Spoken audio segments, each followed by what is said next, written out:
What's going on, guys? So in this video we're going to be diving into one of my favorite topics, one of my favorite genres, blue fragrances. And this is nothing groundbreaking, but it's an oddly attractive, easygoing, easy to wear scent that I can't see a bad situation to wear this fragrance.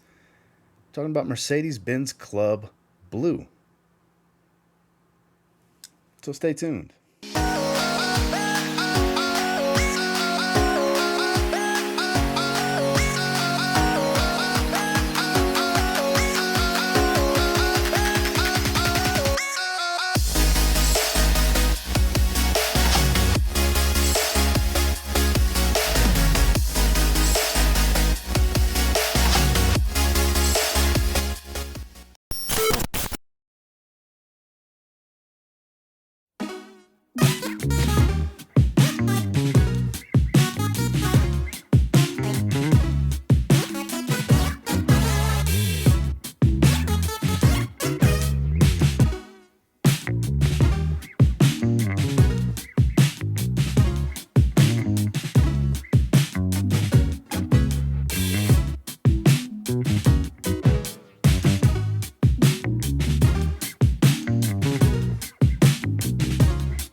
So moving into this scent, so I'll have two different note breakdowns on screen actually for you guys, because the official note breakdown from the Mercedes-Benz Parfums website is only 3 notes. It's a top of mandarin, heart of lavender, base of white woods. And admittedly, that is the most prominent things you're going to smell. I think that's the olfactive notes most dominant, so that's the ones they listed.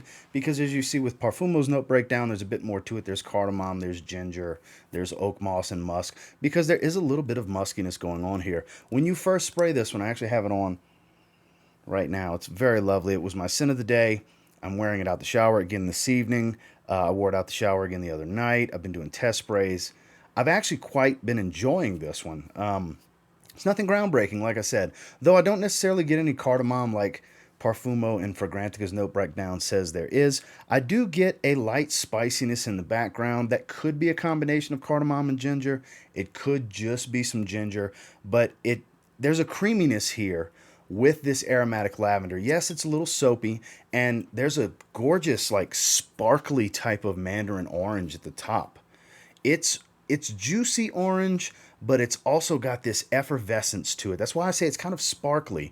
The lavender combination here really makes it bright and pop. It makes that orange really stand out the way they blended this fragrance. I love the opening on this fragrance. Now, if you're not a fan of heavy lavender, you won't like this, because this is a lavender bomb in many ways. I mean, there are other notes you're going to smell, but it's dominated by lavender through the entire life of the fragrance, because as it starts to settle down and that orange starts to slowly fade away, you're going to get that muskiness and that clean, it's a clean musky wood smell. It's supposedly a white wood, according to Fragrantica's note breakdown, if I remember correctly. I know according to the Mercedes website, it's white wood. Parfumo's calling it cedar. I can say it just has this clean, woody smell. And when I say clean, it's because the musk is very clean here. It's a musky, kind of blonde wood type of smell. Not a creamy wood, but a blonde wood. Nothing dark, nothing earthy or smoky tone to it. So it could be cedar. Doesn't come across sharp like cedar can sometimes. So Mercedes is saying it's white wood. I'm guessing it's white wood, whatever the hell that is. But the scent on this one's very enjoyable. On the more generic side, sure. It will remind you of different fragrances. I've seen comparisons to John Varvatos Artisan. I can kind of get that one a little bit. I don't find this to be exactly the same, because that one's more neroli lavender and orange. It does have a similar top to this fragrance. Dries down a little bit different. I've seen Mugler Cologne comparisons. Again, I can understand that, but that's a bergamot dominant, more green type of fragrance than this. This is all about lavender, musk, wood, and a bunch of orange at the top. And like I said, sparkly orange. Absolutely love the way this one smells. Like I said, nothing groundbreaking here, just easygoing, easy to wear. Not your typical blue scent, because it's not full of ambroxan. It doesn't have any amberwood, ambergris, any of these amber tonic, these, interesting modern synthetics that are in a lot of fragrances these days. It's just flat out old school aromatic citrus and really, really clean. In regards to performance, it's not mind blowing. Okay, it's right in that average range, which I consider average, the 5 to 6 hour range, and that's kind of been where it's falling. Kind of more so in the 5 to 7 hour range is actually what I can safely say, because the time I did wear it to the gym, it did seem to fade in the 5 hour range before I had to refresh, and then kind of the 7 hour range it's pushing it. So 5 to 6 is kind of the safe bet. 5 to 7, certain situations it seems to want to do closer to 7 hours on my skin. Not necessarily one I've been spraying on any clothes or anything like that. I wouldn't say it's a bad move to spray it on your clothes. It's not a heavy oil concentration. It doesn't have a certain color to it where it'll stain too heavily. I mean, it's an eau de toilette, if I remember correctly. Yeah. So you can spray your clothes if you want to. I haven't found the need to, because 5 6 hours is plenty for me. Projection, very bright up top. First 30 minutes, very, very heavy. Very heavy. If you spray this one heavy, you might choke yourself out because it's a lot of lavender. Lavender is known to be very cloying in the top when it's heavily featured. And here, it's definitely heavily featured. You could choke yourself out if you spray this one heavy. If you're a heavy sprayer, you're that guy that feels it's necessary to spray a fragrance 20 to 30 times. Hey, just do your best to not spray up here so you don't choke yourself out, I guess. But for me, it's kind of been in that 5 to 7 spray range. I've really been doing like 7 sprays, top of the forearms, 2 in the bare chest, 3 around the neck, and that's been good for me. The projections, nothing spectacular after that first 30 minutes. It's kind of arm's reach type of stuff, and then after that, it admittedly sits a bit closer to the skin. So I would say it kind of falls into that average moderate range overall. And then the sillage is something similar where it falls in between moderate and mild.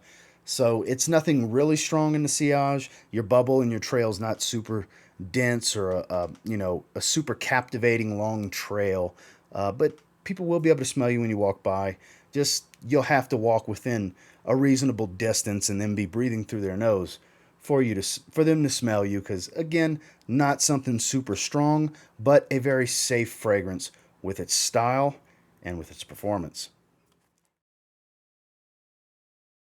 Final thoughts on Mercedes-Benz Club Blue. So this one can be found pretty cheap. I paid $33 for this one from, I forgot which seller on eBay. I want to say Perfume Earth, possibly Forever Lux. It might have been Forever Lux. One of the the most well-known sellers on eBay that I buy from all the time.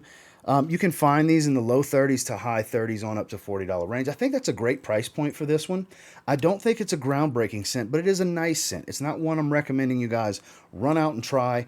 There are decants, there are carded samples. I've seen samples all over the place on eBay. So if this one intrigues you, you can definitely just get a sample and not have to blind buy a 30 some odd dollar fragrance, which admittedly, not really expensive, but you want to make sure you're going to like it, because this fragrance may be boring to some. For me, it's very enjoyable. I do like some of these safer fragrances.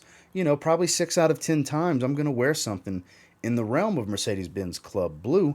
So for me, I think this is better than good. I don't think it's in the very good territory quite. So it's a 6.5 out of 10 for me. So like I said, that's better than good. 6 and 6.5 is better than good in my rating system. That's stuff that I will gravitate to. That's stuff that I do have situations to wear.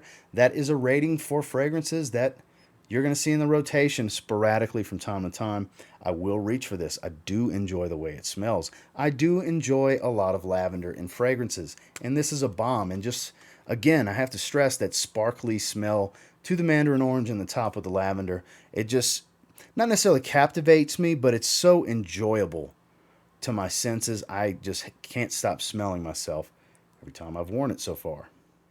Well, that's my thoughts and feelings on Mercedes-Benz Club Blue. And until next time, do me a real quick favor. Go ahead and like, comment, subscribe. I do appreciate all the feedback, and I love hearing from you guys.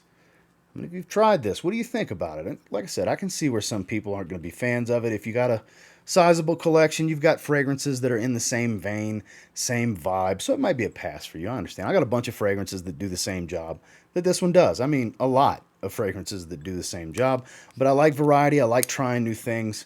I like expanding my palette, seasoning my nose further, that's why I do things like this. And, you know, I really like my blue fragrances. That's no secret. And this is another decent, solid, better than good blue fragrance added to my collection. And until next time, I will say, if you get your hands on Mercedes-Benz Club Blue and you give it a spray now, there's a chance you might thank me later.